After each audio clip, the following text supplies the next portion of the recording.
Здраво, деца! Слушнете го денешниот возбудлив расказ.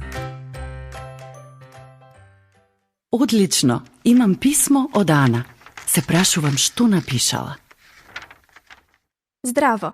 Мене навистина ми се допаѓаат драмите. Би можела да слушам музика и песни во секое време. Имам 10 години и ги сакам возбудливите приказни од Библијата. Многу сум среќна што Бог ме сака. Разговорите за верата ми се омилени. Поздрав од твојата верна Ана. Мило ми е што сум ја задоволила потребата на Ана. Евеа песната, не го гледам, не го слушам, а сепак тој е тука. Ке го научиш рефренот брзо, сигурна сум. И потоа можеме да пееме заедно. Не го гледам, не го слушам, а сепак тој е тука.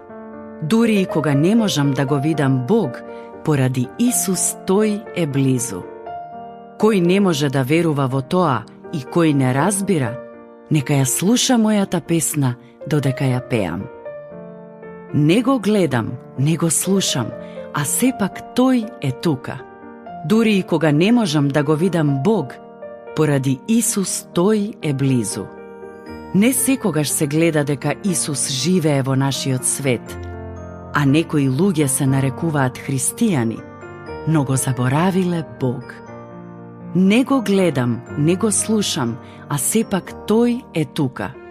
Дури и кога не можам да го видам Бог, поради Исус тој е близу.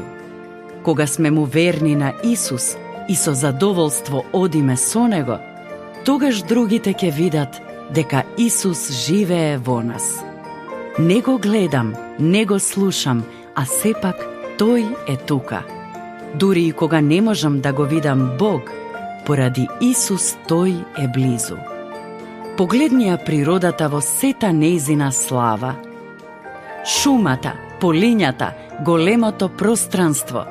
Бог го создал сето тоа. Не го гледам, не го слушам, а сепак тој е тука.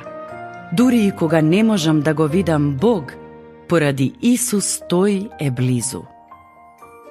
Колку често Бог ме заштити кога бев во опасност. Ми помогна при секаков вид тешкотија. Не го гледам, не го слушам, а сепак тој е тука. Дури и кога не можам да го видам Бог, поради Исус тој е близу. Радувај се, зашто Бог е присутен. Тој е покрај тебе.